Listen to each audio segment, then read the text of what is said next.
शक्ल देखो कितनी भोली है, लेकिन अंदर से लोमड़ी है। इसका सर मेन कारण सर है मनीष दुबे के साथ उनका अवैध संबंध सर, जिसकी जानकारी सर हमें करीब साल भर पहले हुई, लेकिन सर उन्होंने कहा कि दोस्ती है।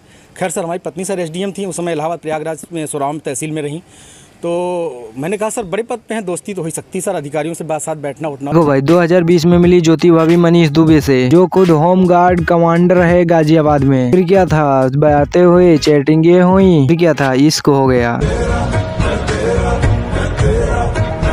तो मनीष दुबे निकले सबसे बड़े ठरकी। भाई सुनने में आ रहा है कि ये भी शादीशुदा हैं। इसका मतलब भाई इनका भी अफेयर चल रहा है, एक ज्योति भाभी की तरह। अपनी सगी वाइफ छोड़ के दूसरे की वाइफ को पटा रहा है, इसको कोई नहीं लेता लपेटे में। ये तो लेटेस्ट भाई भाभी आस्तीन का सांप नहीं, आस्तीन का एनाकोंडा निकली। तो भैया इनको पता लगा कि ओ भैया मैं तो फंस गई, अब तो मैं बिल्कुल खत्म हुई। तो भैया इन्होंने धमकी दे दी। किसी लड़के से बात की तो उसने मुझे कॉन्फ्रेंस किया, तो उन्होंने उस पर कहा कि तो जो तुम काम कर रहे हो, जो ये जांचें करा रहे हो या करा रहे हो, इसके कारण तुम्हारी जल्दी से तुम मर जाओगे। हमने कहा ठीक है आप मरवा दीजिए। तो मैं नहीं मरवा रही हूँ, जो करवा रहे हो इसके कारण मारे जाओगे। अबे पागल औरत, प्लानिंग तो अच्छे से कर लेती। अबे ऐसे कौन बोलता है पढ़ी लिखी गंवार। गोबर भरा का तुम्हारे भेजे में।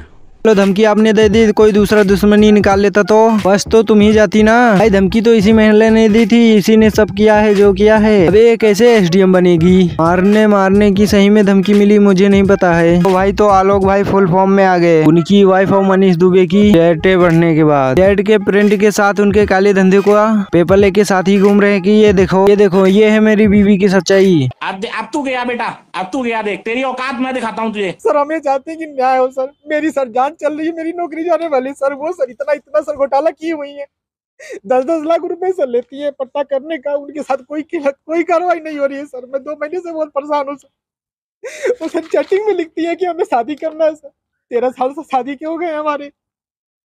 सर मैं कहाँ जाऊँ, मुझे कोई रास्ता नहीं दिख रहा है। भाई इतना ब्लैक मनी कमाया है इसने, 7 लाख आते थे इसके पास, सब दिखा दिया मीडिया को। भाई आजकल का जमाना नहीं है कि हीरा ठाकुर बनने का, ये सब तो फिल्मों में सिर्फ अच्छा लगता है, असल जिंदगी में तो इंसान चूतिया बन जाता है। हीरा ठाकुर जैसे सभी लड़के है भी नहीं। लोग ऐसे डर गए हैं कि एसडीएम नाम सुनते ही लड़के अपनी गर्लफ्रेंड को ब्लॉक मारने लग गए हैं। ये भगवान क्या जुल्म है। ये वही लड़के हैं कि गर्लफ्रेंड के बाप से शक करते हैं कि हमारे मुँह पे पैसा फेंक के मार दे तो हम तुम्हारी बेटी को छोड़ देंगे। झूठी उम्मीद में बड़ा मजा आता है। तो वही लड़के हैं कि अपनी बहन को 6 बजे के बाद घर से बाहर नहीं निकलने देते हैं, और इनको अपनी गर्लफ्रेंड के साथ नाइट हाउस करना है। भाई मैं कुछ लाइन से मान लूं कि सारे लड़के एक जैसे होते हैं, लेकिन नहीं ना।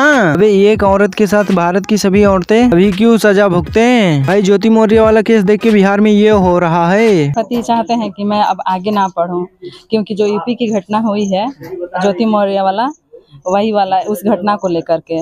लेकिन मैं चाहती हूँ कि जब मैं यहाँ आ गई हूँ तो मैं और आगे पढूं। जी किस चीज का तैयारी? बीपीएससी की। इससे पहले भी कभी हाँ दी थी बीपीएससी का, हाँ 7-8 नंबर से मेरा चूक गया था उस टाइम। फिर भी अभी तैयारी आपका। अब भाई इन्हीं को देख लो, इनके हस्बैंड ने इनकी पढ़ाई बंद करवा दी। भाई यूपी में रहने वाले आलोक मौर्य के साथ उनकी वाइफ ज्योति मौर्य जो एसडीएम बनने के बाद तो अपने पति को धोखा दे दी। भाई जिनसे इनको कोई ताल्लुक नहीं है, उनसे इन्फ्लुएंस हो रहे हैं। भाई उसको धोखा मिला तो मुझको भी धोखा मिल सकता है।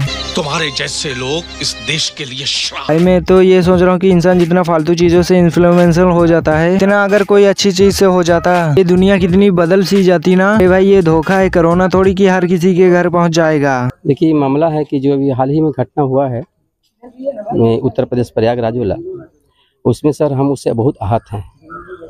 इसलिए अब हम इस जगह पर पढ़ाने में हम असमर्थ हैं, नहीं पढ़ा पाए। भाई मुझे समझ में नहीं आ रहा है कि गलत किसके साथ हुआ, आलोक भाई के साथ कि पूरे हस्बैंड समाज के साथ। भाई सबके सब अपने आप को विक्टिम समझने लग गए हैं। भाई ये तो कुछ नहीं। भाई खान सर के बैच में से 90+ महिला को घर बुला लिया है। भाई मैं हम नहीं पढ़ने देंगे। भैया भागी तो हम क्यों रिस्क लें। ओह माय गॉड, आज तो बहुत क्रेजी कर लिया मैंने। यहाँ से बीपीएससी बैच में लगभग 93 के आसपास के हस्बैंड आए, सब लेके चल गए एडमिशन। गलत बात है ये, ऐसा नहीं होना चाहिए, बहुत गलत है। किसी की गलती की सजा किसी को कैसे दे सकते हैं। एसडीएम बनते ही भूल गई।